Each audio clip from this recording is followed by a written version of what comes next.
Hello guys. तो आज हम सिंपल लैंग्वेज में समझेंगे कि एनबीएफसी सेक्टर कैसा होता है, एकदम शॉर्ट वीडियो में। तो एनबीएफसी का फुल फॉर्म होता है नॉन बैंकिंग फाइनेंशियल इंस्टीट्यूशंस। सो इसमें क्या होता है, तो ये ज़्यादातर डिपॉजिट्स नहीं लेते, बस क्रेडिट देते हैं। जब जो भी लोन चाहिए रिटेल को या फिर अलग अलग सेगमेंट को, एसएमई को, इंडिविजुअल बिजनेस लोन को, ग्रुप लेंडिंग्स को, वहाँ पर लोन्स देते हैं। तो ये इसमें बहुत ज़्यादा आगे जाके ग्रोथ आने का चांसेस है एनबीएफसी में कंपेयर टू बैंक्स। क्योंकि बैंक का पेनिट्रेशन इंडिया में ऑलरेडी हो चुका है। हर किसी के पास बैंक अकाउंट होता है, और रूरल सेगमेंट में अलग अलग जगह पे वो टायर वन टायर टू सब जगह पे बैंक्स पहुंच गए। जिस जिस जगह में बैंक नहीं पहुंचते लोन्स के रिलेटेड, क्योंकि लोन्स का क्राइटेरिया या फिर जो भी उसमें रिक्वायरमेंट्स होता है बैंक्स का, वो ज़्यादा होता है कंपेयर टू एनबीएफसीज का। एनबीएफसीज का appetite high risk high reward का जैसा होता है, हाई यील्ड मिलता है। पर बैंक का कैसा रहता है, उनको सेफ्टी बहुत इंपॉर्टेंट है कंपेयर टू उनका रिटर्न्स। सो एनबीएफसी का industry is like 45 to 50 lakh crore in India, और ये 10 to 15-20% के अराउंड है टोटल फाइनेंशियल सिस्टम का। जितना भी टोटल सारे बैंक्स हो इसका मिला के इतना पार्ट होता है।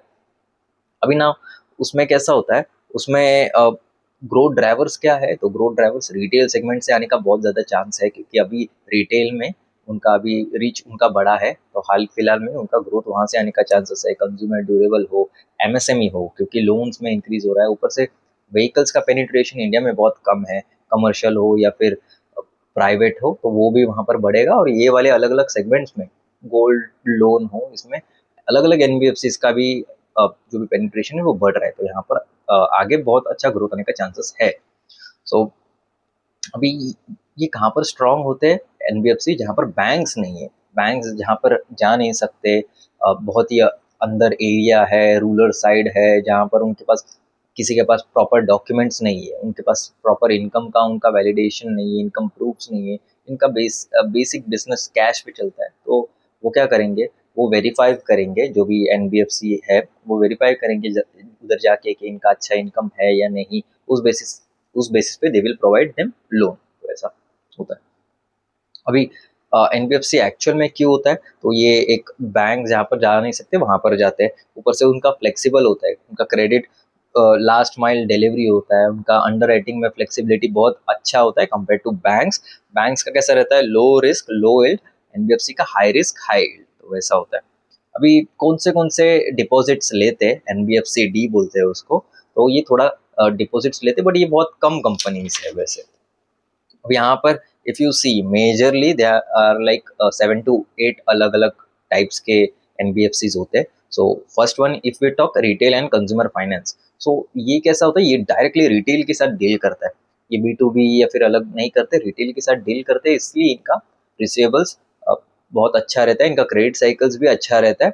और ये रिटेबल अलग अलग चीज़ें you have to see, like collection efficiency कैसा है, बकेट लिस्ट कैसा है, थोड़ा बहुत क्रेडिट कॉस्ट तो हर किसी को देना ही पड़ता है। पर अगर यही होलसेल लेंडिंग हो तो रिस्क बहुत बढ़ जाता है, क्योंकि फ्यू प्लेयर्स होते हैं, और उनका एक ने भी गलत कर दिया, लाइक वो 5-4% पूरा ईएम पे इम्पैक्ट कर सकता है। तो रिटेल में कौन से होते हैं, इंडिविजुअल लोन्स होता है, कंज्यूमर ड्यूरेबल्स होता है, ऊपर से पर्सनल लोन या फिर अलग अलग लोन्स होते हैं जो रिटेल को बेसिकली फोकस कर सकते हैं। अभी इसमें सबसे अच्छा कंपनी कौन सा है, अगेन ये सब एजुकेशनल पर्पस है, तो कोई ऐसा गाइडेंस या फिर कोई रिकमेंडेशन नहीं है, बस एजुकेशन के लिए। So if you see Bajaj finance, अभी बजाज फाइनेंस हिस्टोरिकली बहुत अच्छा रिटर्न्स दिया है, वो मल्टी बैगर बन गया अगर किसी ने 7-8 ईयर्स पहले उसमें इन्वेस्ट किया होता, और पहले से ही किसको ये साइकिल पता होता। तो ये साइकिल्स में होते हैं, ये पूरा सेक्टर सिक्लिकल है, बेस्ड ऑन जो भी इंटरेस्ट रेट हो, इन्फ्लेशन हो, उसके ऊपर पूरा साइकिल, और क्रेडिट साइकिल, क्रेडिट कॉस्ट कैसे इम्पैक्ट कैसे आ रहा है उसके बेसिस पे होता है। तो इसमें Bajaj finance is a good name. उसके बाद टाटा कैपिटल है, एल फाइनेंस, एचडीबी फाइनेंशियल्स, इनका हाई रिस्क हाई ग्रोथ ऐसा होता है। पहले हिस्टोरिकली इसका बजाज फाइनेंस का ईएम तो बहुत अच्छे से ग्रोथ करता था, अभी थोड़ा स्टेबल हो रहा है। उसके बाद आता है vehicle finance, commercial vehicle, tractors, two wheelers, loan for trucks, tractors, used vehicles. अभी इसमें अलग अलग कंपनीज आता है, श्रीराम फाइनेंस है, महिंद्रा फाइनेंस है, टीवीएस क्रेडिट, चोलामंडलम, ये सारा अच्छा अच्छा कंपनीज है। अभी इसका कैसा रहता है, उसके पास थोड़ा बहुत गारंटीज तो होता है, जो व्हीकल उन्होंने दिया उसके बेसिस पे दे विल गिव। तो ये एक होता है।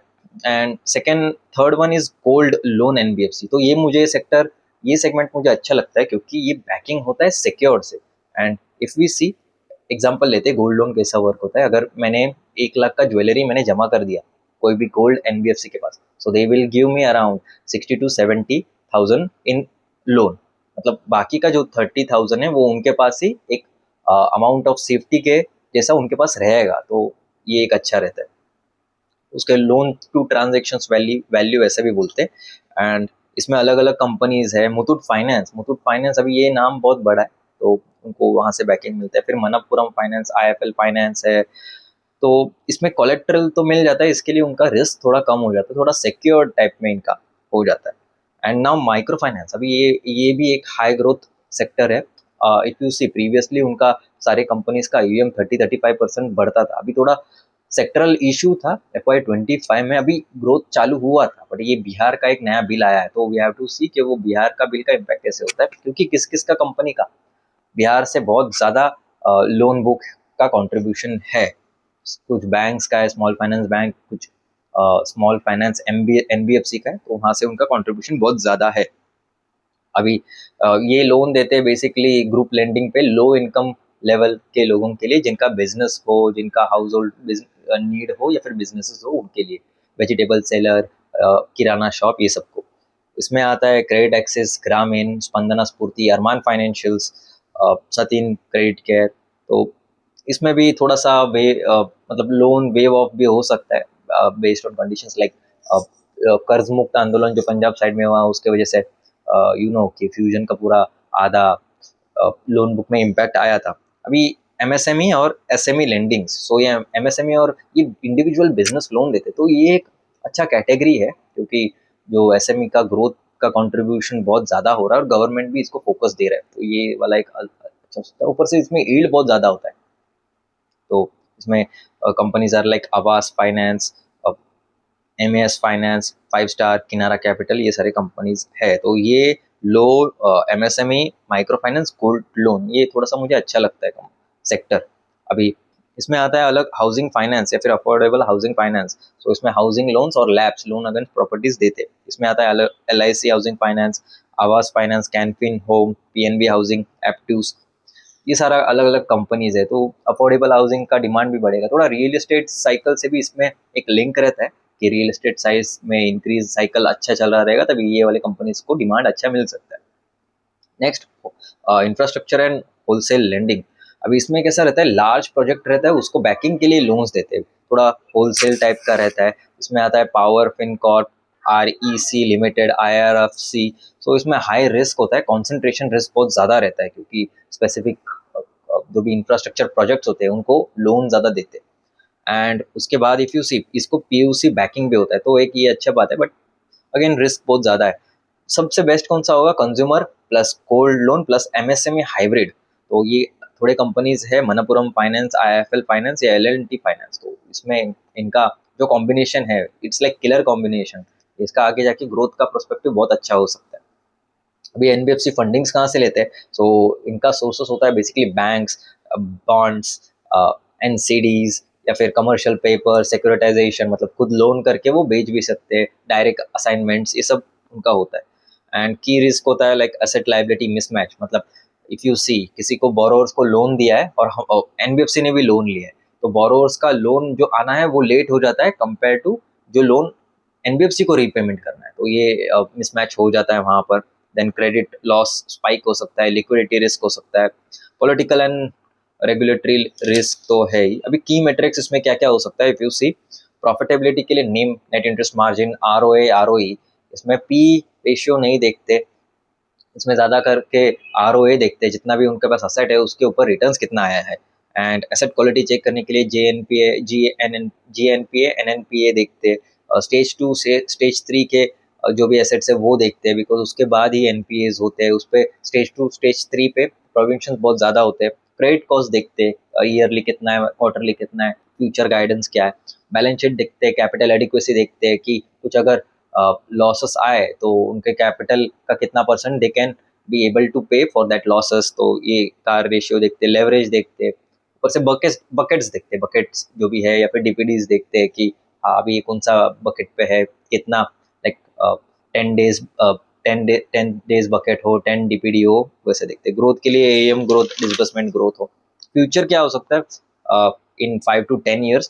सो if you see retail focus NBFCs है, उनका ग्रोथ अच्छा है क्योंकि we have like 140 crore of population, और वहाँ पर ग्रोथ हमेशा मेंटेन रहेगा। SME लेंडर्स हो, MSME लेंडर्स हो, गोल्ड लोन, अफोर्डेबल हाउसिंग, तो ये सारा सेगमेंट जैसे कि मैंने बताया था, ये वाला सेगमेंट में we are seeing good growth.